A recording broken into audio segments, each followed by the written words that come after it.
Morning Uganda Extra.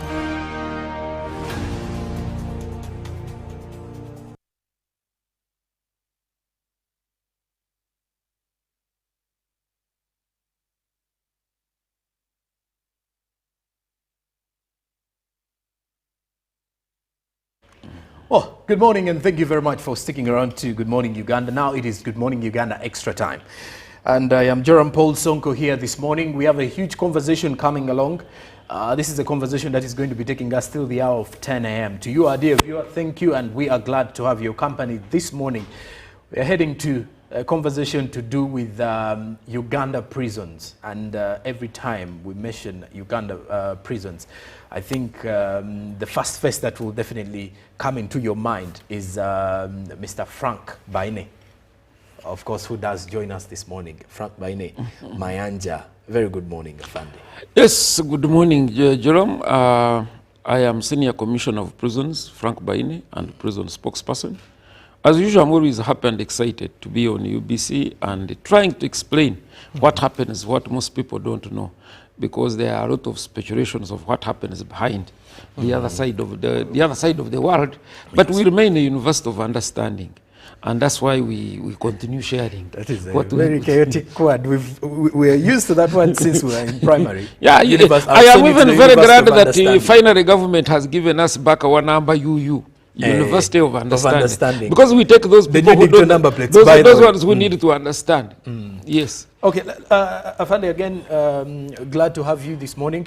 Let's get into the current standings of the numbers that you have in the various prisons. Yeah, by this morning, dear viewers, we have 41,320 convicts against 36,813 remands.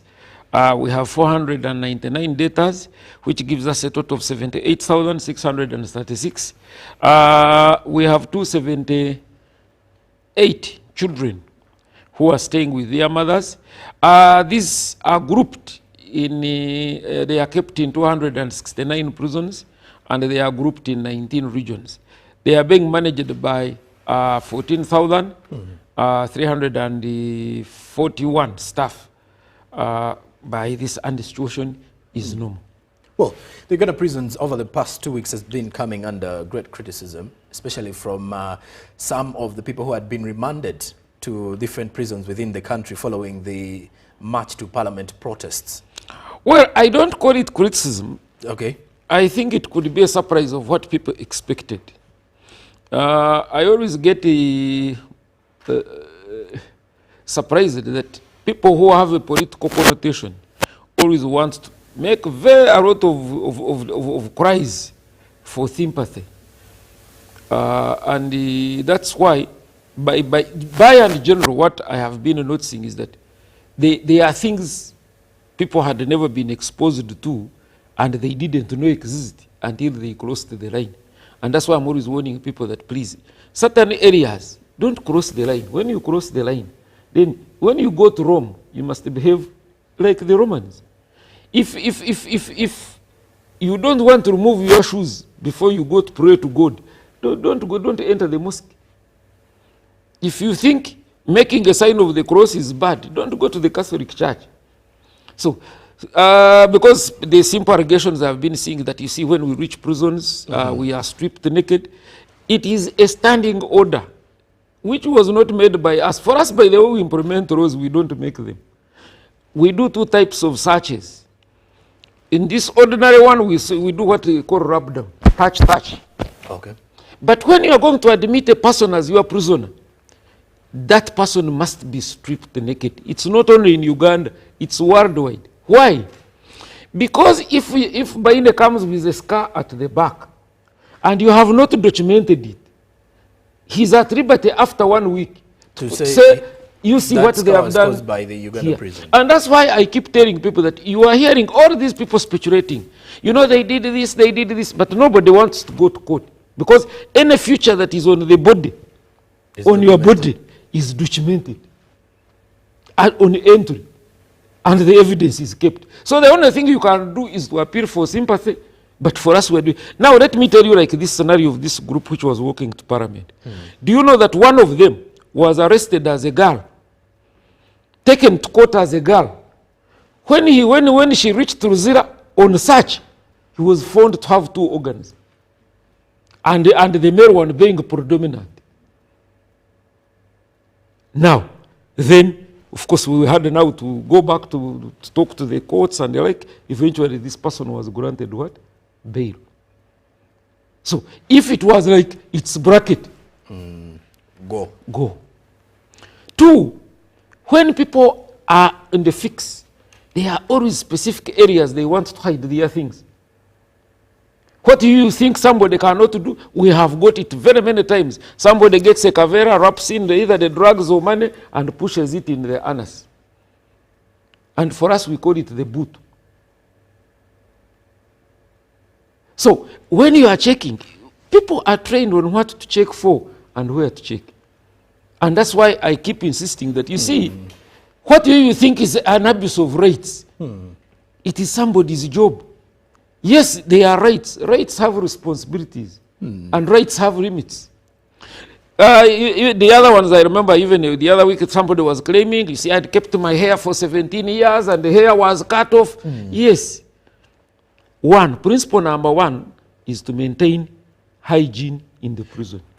On that point, Afande, we've always wondered why, whenever we have a prisoner heading to, a prisoner who has been remanded to any prison, they always return with what we call a Shaolin. Like, I go with my hair, then I'm completely... You see... And people are asking, what is the correlation? You see, one thing you should also know. Okay. 1, what facilities do we have in terms of soap, in terms of how much water? And as you hear, congestion is not a secret.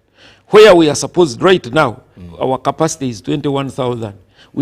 Ideally, we are supposed to keep 21,000 inmates. But we are keeping 78,000. That means where there is supposed to be 1 person, we are literally keeping there 4 people.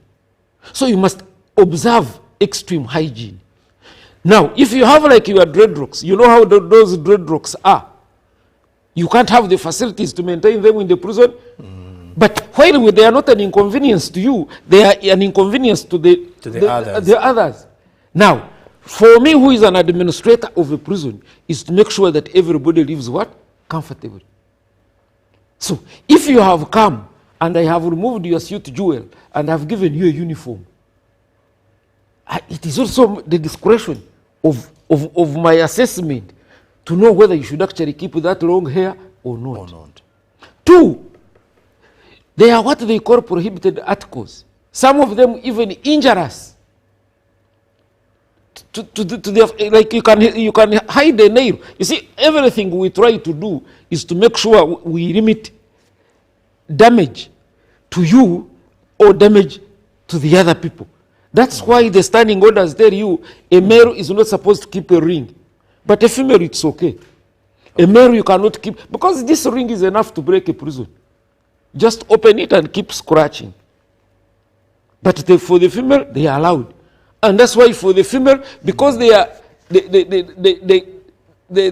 risk maneuvers are a little bit low, that's why they even keep their hair. But even it is indicated that if the woman is keeping the hair, it must be well kept. And I don't think anybody can convince me that dreadlocks are well kept.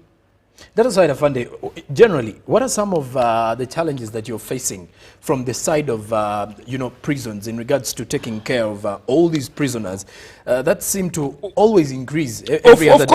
Of course, the challenge we have, we wish we could have enough accommodation. Okay. That's 1. Because to keep 4 people where they should be 1 is not very easy. We would wish to have these people be as comfortable as possible, but we have to operate within the budget. Because the budget we have allows us to expand at the rate of 1% per year. Yet the population of inmates is increasing at 8% per year.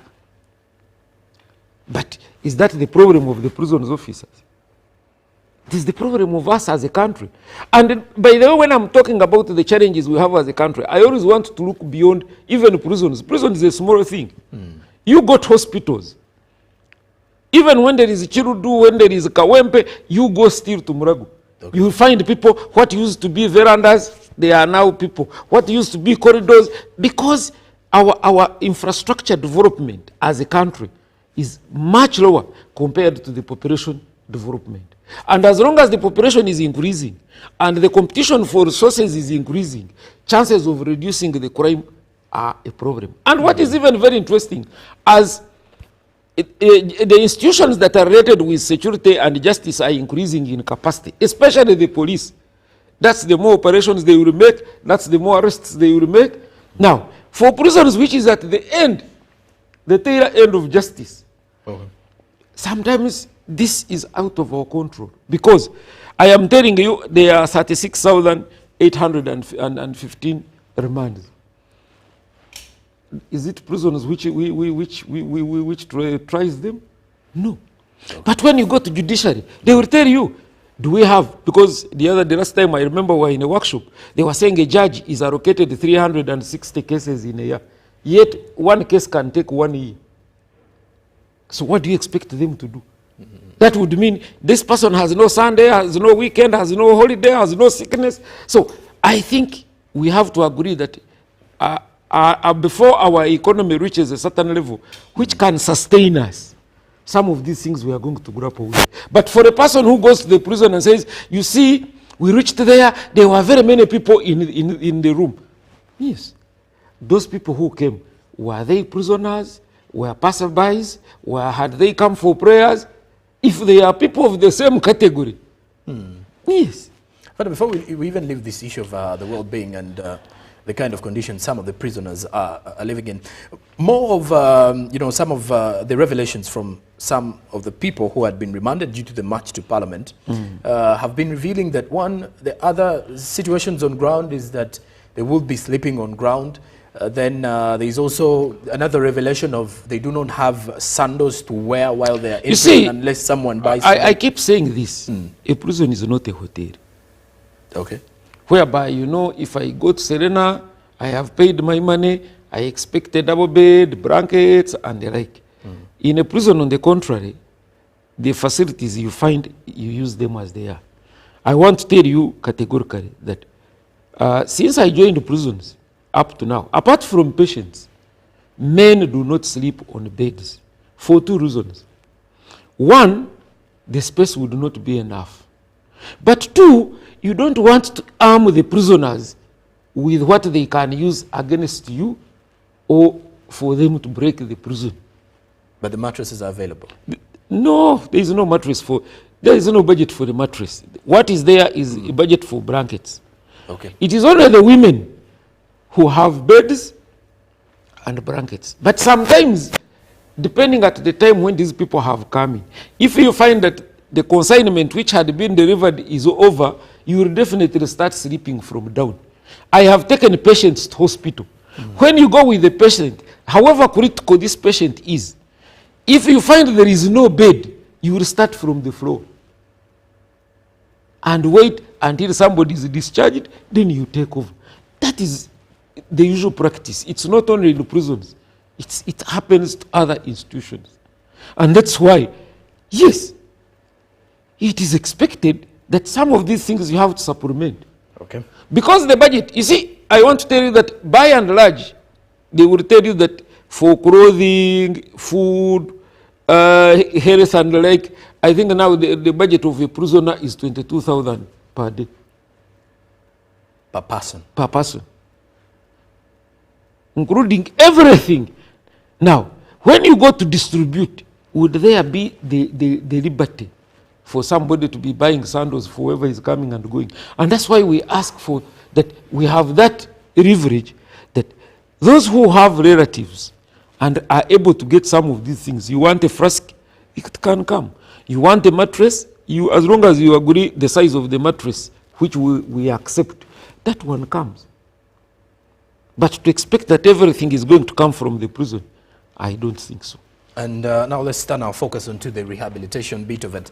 The rehabilitation programs, that are quite many, have been highly praised by different individuals who have been to prisons before and served various terms, or those who have paid visit to the Uganda prisons. Now, one may wonder how important are these rehabilitation programs on the well-being of the prisoners during their stay or after?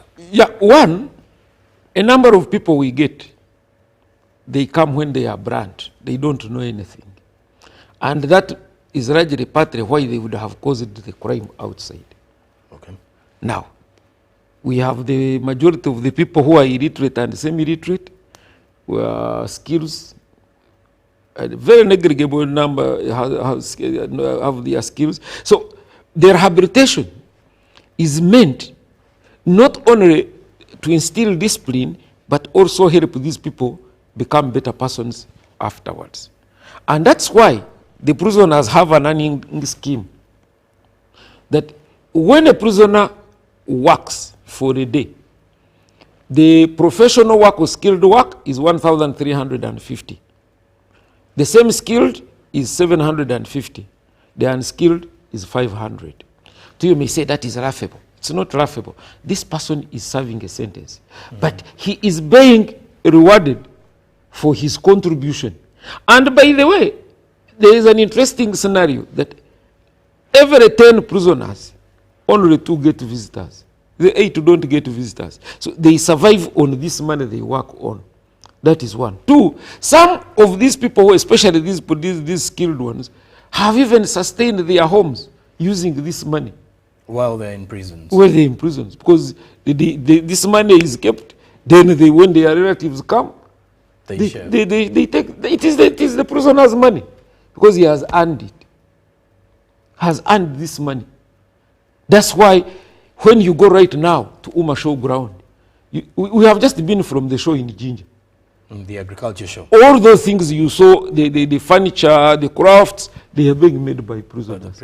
But most of those prisoners come without knowing anything. They get trained inside, then from the training, then now they become experts. That at the time they come out, they continue. I want to challenge you, you are a journalist, Joe, that if you go to Chiembe, where there is this tailoring thing, you ask quietly, a good percentage will tell you they learned that thing in prison. You go look for these workshops for carpentry. Ask. You will hear the stories. They will tell you that for us, we didn't know this. But we have just known, we did learn this from the prison. And I want to tell you that for us, our programs are informed by the reoffending rate.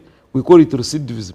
Because right now, our reoffending rate is at 14%. Meaning, 100 people who go through our system. And then released. Only 14 come back. And that's why sometimes when I'm listening to the talk that, prisons is not doing anything, they are hardening these people, that's why they are coming back. You know, one bad person sounds more than 100 good ones. And that's why even the Bible tells you that when somebody has done 99 good things, but on the 100th one is a bad one, that one has to be condemned. You know, even in the news, the bad news always sell faster. Yet the one who has been doing bad, if on the last minute he says, forgive me, his soul will be what? Saved. Yes, as humanities, you can never get an 100% correction, because it also depends on the time these people spend. And our biggest challenge, by the way, these pet offenders, they don't spend enough time to conclude the programs they start. So you find that this person goes half-baked, and also the environment, post-release environment. If this person is going to be stigmatized, at least I have heard when somebody has been in prison for some time, the moment he comes back, you will hear people say, Eli Birikomyeo. And with them, people don't mind. Well, as long as you have reached prison, you are a movie. So you see, and that's how these others take advantage. Because society have pointed the finger at you. So sometimes some of these things drive back people into crime. So, but by and large, these rehabilitation programs are very good and useless. And useful to the people themselves and the communities where they come from. And Afana, when it comes to the vulnerable groups, you've shared an incident of one of the prisoners who was an hermaphrodite. Yeah. This is someone with 2 organs. And it was not the first case, by the way. I think we had another case about 4 years back. Now, building onto that same, we have quite a number of vulnerable groups in the the elderly, the disabled, the mentally pregnant. I don't know if you have those cases as well. The pregnant, the pregnant women. Well, the pregnant women are not so vulnerable unless and then the disabled. The disabled, yes. Now, when it comes to those vulnerable groups, how then do you ensure their well-being while they're in prison? Well, of course, the very old facilities, like everywhere. Okay. There had not been provision for people with alternative abilities. Actually, we don't call them disabled. Okay. They are people with alternative abilities. Okay. If you have been reading or that's a new one watching news, in Upper, we even have lessons for the blind. They even go for exams with the rest of the people, and they have been doing well. During our national exams. The national exams. So, of course, it is incumbent on the OC to ensure that the people under him are taken care of as they have been brought. It is a very big thing, by the way. You see, sometimes people use a simplistic approach that if you are an officer in charge, they have brought a professor from the university, they have brought a businessman from Chikubo, they have brought a murderer, they have brought a robber, they have brought a chicken thief, and they are all before you. And you must have a system that runs smoothly to cater for all of them. That's why it takes a lot of counseling. That's why it takes a lot of care. Although I read in one of the papers yesterday that those people in Ruzira are heartless and murderers. I said, hey, maybe we pick it from those murderers they bring to us. Because I thought for us we are keeping those who are called murderers. But now for us we have turned. Yeah? But of course, everybody is entitled to their opinion. And of course, the elderly, because of the nature of the situation, there are things which they are exempted from. For example, the elderly and the disabled cannot go for hard labor. They have a special diet. It may not be the best diet, but at least to keep them healthy and moving on. And in most cases, we are always appealing on their behalf to the justice partners to ensure that at least their situation is expedited on. Okay. I want to get the allegations out of the way. Now, further allegations are we have some prisoners who are more comfortable being in prisons than going out of society. Has that been a case? Yeah. Reported a couple of times? Of course, they are there. They are there. There are those who think. Do most of them give? No, you see, what happens is that in prisons right now, you are assured of eating your 3 meals.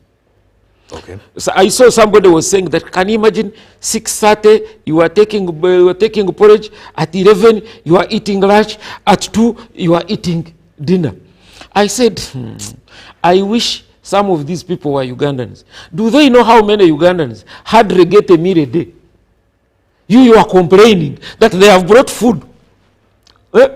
They have brought food because our timelines, by 3 o'clock we must close business. Somebody is complaining that they have brought food at a closer interval. Yet there are people who are not prisoners. They have not committed any offense, but hardly get a meal.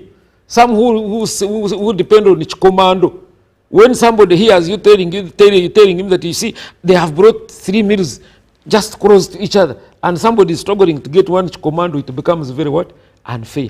And that's why you find that because the majority of the people we have there have had issues, they are not formally employed, they are not educated, and now yet outside they are supposed to pay for food, they are supposed to pay for rent, they are supposed to pay for their medication. So they find the conditions, pay for water, utilities. So they find the situation there better.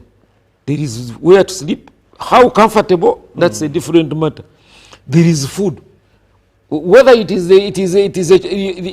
your choice or not, but there is food which sustains people and which has sustained people for many years. You see? And so that's why such people will say, me, I would rather be here. We have had cases. Somebody goes to the gate and comes back. Then you say no. When you refuse, he goes to the police, next police, and he steals like a chicken. Then they arrest him. Those who want to come, that's how they do it. They just go to the police. Because he knows they are going to sure ticket. It's a visa direct. They are going to arrest him immediately, and then he comes back. You know, you've talked about something to do with marginalization when it comes to the aftermath of prison. Yes. A prisoner is released, and then when they come to society, there is a way they are segregated. First of all, you see, those who have property, by the time they come out, because some of these cases are related to land issues, they are related to relationship wrangles and the like. By the time when a person goes to prison, people have got the time to celebrate. If he has land, they have sold it. Now, even they sell it, promising that they are going to get this person out of the prison. They sell and they eat the money and they ignore. Now, as soon as he comes, the only justification is to show that the man is the thief. He has come angered and terrible to finish all of them so that they don't have to pay for having cheated him. Now, the other is, how can we enhance, this kind of community engagement as the Uganda prisons to ensure that once a prisoner is released, they can fully get reintegrated in community without being we have done that and we are doing that, but the dynamics of our society are that the fabric is destroyed at the family level. Okay. Now, if we check by population, 2/3 of the people we have in prison are actually arrested in urban centers. And these people in urban centers, it means they are not from their original communities. Most of them are in rented premises. So even sometimes when you try to connect this person with where he comes from, they are cagey. Some of them sold property back home. They came to the city or they moved to any town. Life became miserable. This person is in crime and is arrested. So you negotiate with who to reintegrate this person? Now, the women are even more disadvantaged. Okay. Because 90% of the women crimes are crimes of passion. They have either killed the husband or the stepchild. By the time this woman is brought to the prison, her own family, parents, have already associated with, they disown her. Where she committed the crime, they don't want to see her because they think she's the one who has brought a bad omen to the family. So now, when she comes out, even when you are trying, of course, our social workers, normally there are those what they call reintegration calls. You're supposed to make a call. Where necessary, you are supposed to go there and talk to them. A number of times our people have survived being lynched, that you are coming to tell us this person. So now in that case, then you will come and say, you know what, you must look for another relative. Here where you are going, it's not possible. Then there are others even who will say, okay, we want this person to come. Kumbe with them, they want this person to come. So that they do the extrajudicial system. So, but these people are understanding. They also gauge when they realize that these things are not going to work. And that's why in most cases, you'll find that 7 out of 10 people who come from prison, they don't go back to where they were. They relocate. And that's what has complicated our reintegration processes. Well, minus mob justice, many civil society advocates, as well as many from the local government, have been advising and also advocating for a traditional means of settling disputes in order to deal with the over-congestion in prisons. What is your take on that? Well, there are these programs. Of course, like a program like community service is one of the good projects. Unfortunately, the conditions are also not very comfortable because you must apply. Okay. 2, the local leaders must come and agree that they are going to supervise you. So, and you must have a permanent residence. Because if I am in Makinde renting and they have put me to Zira, you don't expect that by the time I come out of Zira, the landlord will keep my things there. So it means when I come, if I'm able to find the property, now I relocate to Kawem. So if you give me community service orders to work in Makinde, at Makinde Police or Makinde Primary School, how will I be moving from this way to this? So the urban oriented situations, community service has had it hard. But you see, the moment we lost the family tree, it becomes very hard to implement these traditional justice systems. Because, for example, the issues of women were always solved at the family level or community level. But now, everybody thinks the answer is with the police. Every case, even when you look at somebody with a bad eye, then you have threatened violence, somebody runs. But a number of those things used to be handled at a community level. Do we still have a working community? I know if you are sincere, I don't know how many neighbors you know where you stay. I know the ones I stay with in the same gate and a few. But the traditional society is that you are supposed to know at least people in the radius of half a kilometer. Do they want to also be known? Now you hear. Now you have started now throwing it to the other side. Yes, they want. They want. Who says they don't want? So that is the beginning. If you are going to bring back that wheel of justice, the traditional wheel of justice, people must be a community which shares. As long as a community we have shifted to the capitalistic world, man for himself and God for us all, it becomes very hard to resolve our matters outside court and outside the formal system. Because we don't have informal relations. And without informal relations, there is no way you can have informal justice system working effectively. If it can be restored, yes. Charity begins at home. Well, meaning the communities need to be very, very, should be part of this entire You say system. We, you include yourself. Meaning myself and the community have to be part of this. Because it starts with you. It starts with me. I am always, because I'm a Ugandan. I'm always arguing with people that yes, we are thinking the leaders have not done enough to make this place clean. But is it the cabinet and the president who goes throwing things from the car? Are they the ones who created the dustbins in front, in the middle of the road? It is us. It is me to know. I have drunk a bottle of mineral water. Where am I putting the empty? Before the law comes to regulate me, I must know what do I want. Now, and that's why I want to tell you that as far as we are concerned, Uganda Prison Service has this Bible. This Bible here, it's called the Prisons Act. There is another addition, the other catechism book called the Standing Orders.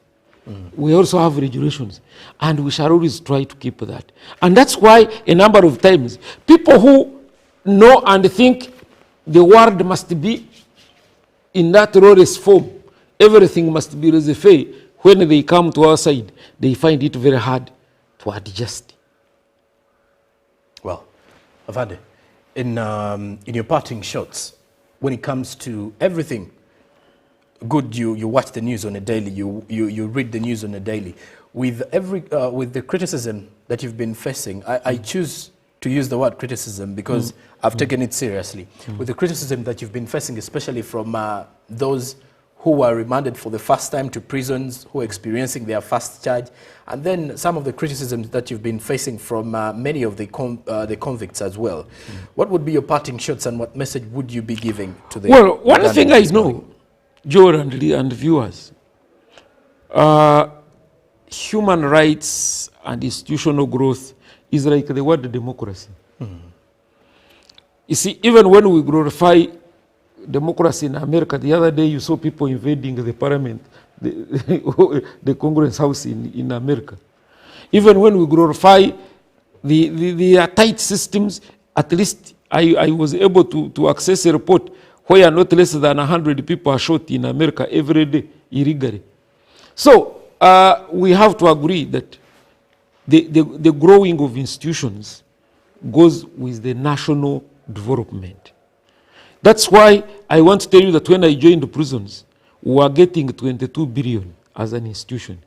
Now we have gone slightly above 400, even if it is still 35% of what we operate at. So we have to grow according to the resources.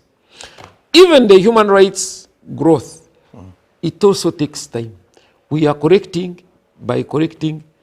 Well, I will say I am sorry for those who are surprised about the conditions being not what they have ever seen. And of course, it's not the making of Uganda Prison Service. We operate in this country. When we go to hospital, there are many things we expect in hospital. Maybe we don't get them. There are things we expect the way the roads are. So we need to know that our economy is still a growing economy. As long as we have a growing economy, we must accept that certain things will be there, others will not be there. But Uganda Prison Service is committed to keeping on improving until such a time where we reach, because we have a mission and a vision. Although before I leave, I once again echo this, that as prisons, we don't invite anybody. But fortunately, or unfortunately, we welcome whoever is brought. Says good morning. For God and my country. I have a comment that says good morning and thank you for the program. I was waiting for that comment. I don't know what the comment was about, but again, thank you very much. The Senior Commissioner of Uganda Prisons and also the prison spokesperson with us. Now, as we are summing up this conversation that we've been having this morning, please do note that as of today morning, the numbers as of the Uganda prisons is 78,636, out of which 41,322 are convicts, 36,815 are on remand, then the debtors are 499, bringing up to a total of 78,636 as of the numbers from the Uganda prisons. I am Joram Paul Sonko. Ours was looking at the well-being and protection of human rights in regards to the prisoners and also their well-being while at it in prison. Till tomorrow morning, for all of you who have been part of the conversation from the time we started at 6:30 a.m. in the morning with the team, please do make sure to wake up with us tomorrow, same time, till this hour of Good Morning Uganda Extra. For now, I wish you all the best for the day, a happy hunting day, and a good morning.